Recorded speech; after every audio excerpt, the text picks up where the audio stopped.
अच्छा काम किया। यस, ये केस में compare to other cases, NHS has done 2 or 3 things. One, gave initially 5 lakhs, whatever it is. Though of course recovery is a different thing. नहीं वही तो ये पेंडिंग है।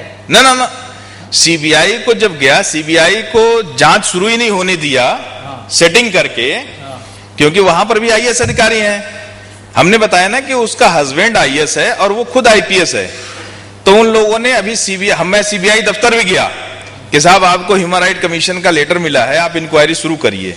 उन्होंने कहा ठीक है, हम इसको देखेंगे, हमारी टीम जाएगी हमारी, जांच करेगी। अभी ये है, लेकिन उन्होंने क्या किया, इस बीच जब तक ये शुरू करते, इस बीच वो हाई कोर्ट चले गए और हाई कोर्ट जाकर के उन्होंने जो 5 लाख कंपनसेशन का आदेश था वो, और ये डायरेक्टर सीबीआई वाला, सीबीआई इंक्वायरी वाला, उसमें दोनों में उन्होंने ये दिखा दिया कि ये मामला जो है पेंडिंग न्यायालय में है। हमारा ये कहना है इसमें कि जो हमारे खिलाफ इसे मान लीजिए सम्मन जारी हुआ, वो तो जो उन्होंने फर्जी केस हमारे पे दायर किया था वो उसका है। हमने जो कंप्लेंट किया उसमें तो कहीं कोई नहीं है। तो इसलिए ह्यूमन राइट, अच्छा उन्होंने पार्टी ह्यूमन राइट कमीशन को भी बनाया है, तो ह्यूमन राइट कमीशन को भी अपना इसमें जो है वकील खड़ा करना चाहिए। और वो हम जानते हैं कि अगर ह्यूमन राइट कमीशन अपना वहां पे वकील खड़ा करे और वो कहे कि हम जो है, जो इनके खिलाफ आपने जो फर्जी मुकदमा कायम किया था 439 440 वाइल्ड लाइफ एक्ट का, हम उसकी इंक्वायरी के लिए नहीं कह रहे हैं। हम जो इनकी कंप्लेंट थी, भाई हमारे गिरवांशज जो उतने ही तक थोड़ी सीमित है। भाई हमारा अपहरण किया गया, हमारी हत्या की कोशिश की गई, हमको टॉर्चर किया गया, उसकी तो कहीं इंक्वायरी हुई नहीं, न वो कहीं मामला पेंडिंग है। हाई कोर्ट में तो सर पेंडिंग उन्होंने गलत तरीके से रखा है। ह्यूमन राइट कमीशन को भी उन्होंने पार्टी बनाया, तो ह्यूमन राइट कमीशन ये बताया वहां पे जाकर के कि भाई जो हमने जो इंक्वायरी के आदेश किए हैं, ह्यूमन राइट कमीशन ने जो हमारे खिलाफ फर्जी खाली केस दर्ज हुआ था उस पर नहीं किया था, वो तो एक उत्पीड़न की श्रृंखला में एक केस था। जी।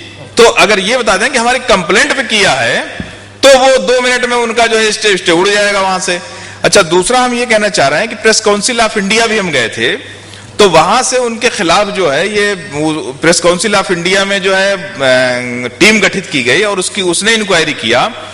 उसने जो है ये पाया कि उत्पीड़न किया गया और उसने भी ये कहा कि इनको जो है किसी ऐसे पोस्ट पे न रखा जाए जहां पे इनका पब्लिक रिलेशन हो, और उनके खिलाफ जो बैड एंट्री भी की और संस्तुत किया, लेकिन वो भी जो है ऐसे ही पेंडिंग डाले हुए हैं लोग। अब हम अगले सेक्शन पे जाएंगे।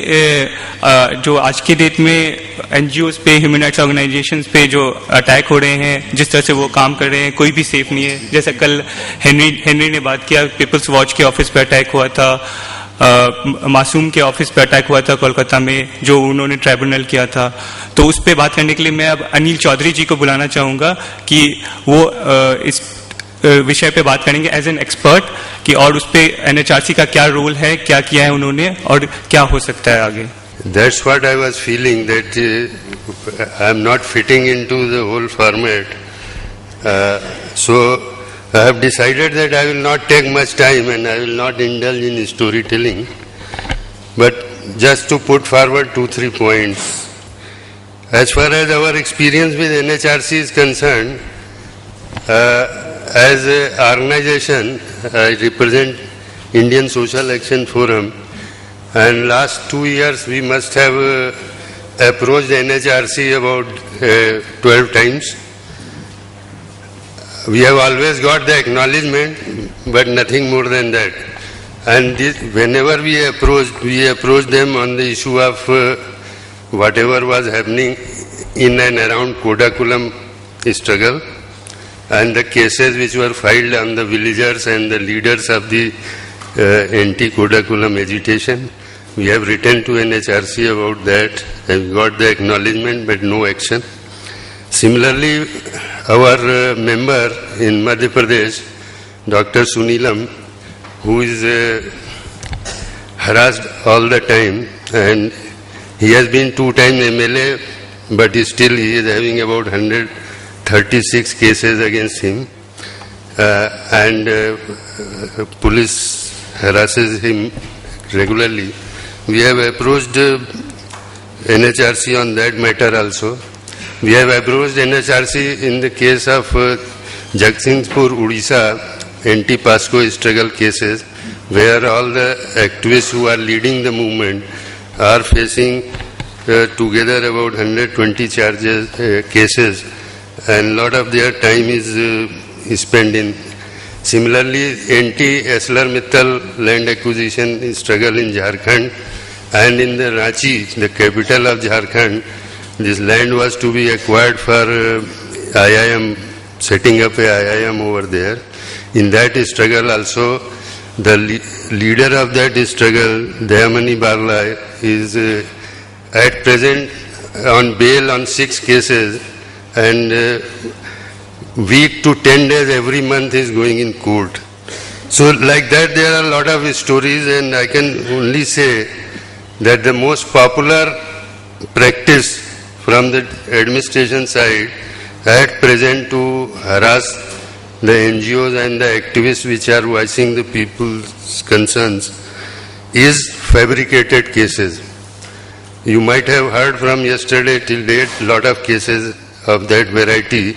So some mechanism to restrict this kind of practice is very necessary. In my personal experience, the fabrication of cases is not new. It is going on, this is part of statecraft. But what is bothering at present is that it is being done on a mass scale. Previously it was targeted and limited. But now it is in the mass scale it is going on. It should be taken up seriously. What NHRC can do about it, I am not very knowledgeable about it. The other thing which is new, other than this trend, is the misuse of a law called FCRA, Foreign Contribution Regulation Act. This law is amended in 2010 and the rules were framed in 2011. Now this amendment has given the power to enhance the power of state by introducing a clause of renewal of registration every 5 years. So that has given that every NGO which is having registered under FCRA can be harassed and can be stopped from functioning every 5 years. That sword is always on the head. But most important in this is the Rule 3, which was part of FCRA rule made in 2011. Now this Rule 3 tries to explain what kind of activities will be considered activities of political nature which are not allowed under this act. And this list is so vague and broad that each and everything can be interpreted by a police officer that this is an activity of political nature. It is a demonstration or dharna or anything, everything is included in it. Now interesting part is we as a INSAF has challenged this Rule 3 of FCRA in Supreme Court. Our application is pending. It is almost going to be 2 years now and this case is not getting listed. So this is one thing. Can you say any specific instance of abuse of this amended rule? The most specific case is our own case.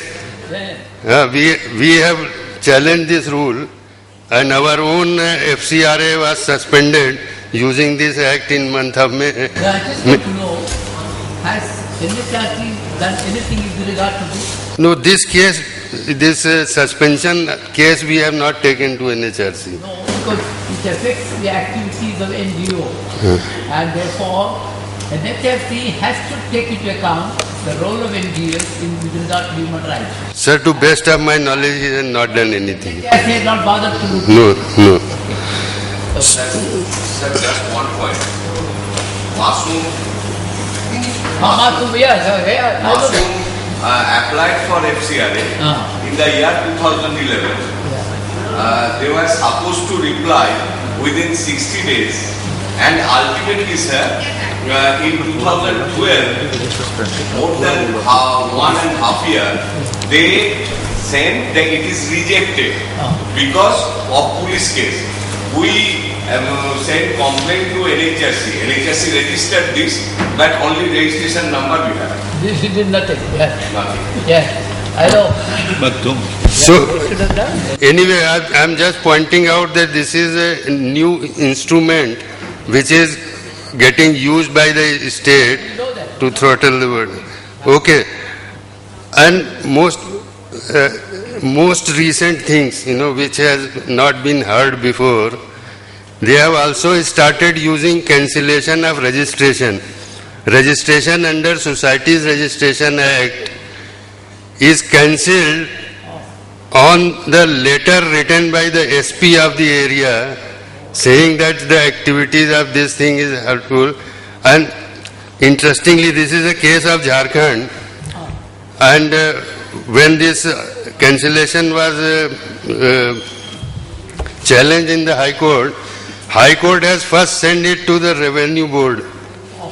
Then Revenue Board took about a year's time, and they have given their order, and then that order is now pending in High Court. So it is last 3 years. This Society Registration Act does not say anything. Only by violation of the Constitution which we have registered, that society registrar can cancel. But so my fear is that this case is setting a precedent and giving the ideas to the other society registrars and district magistrates also to start using this instrument as well. So if H.R. Allen is interested, the whole papers of this case of registration cancellation can be provided to them tomorrow.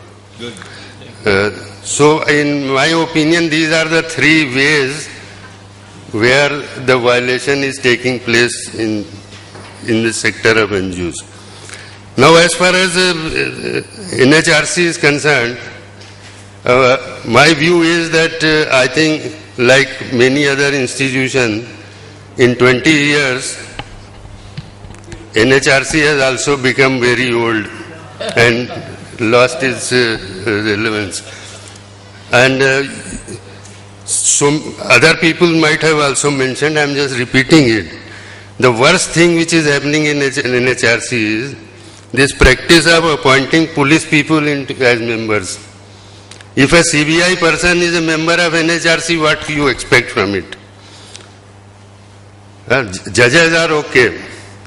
But if, and the second thing, what happens? Even in Soni Sori's case, when NHRC team has visited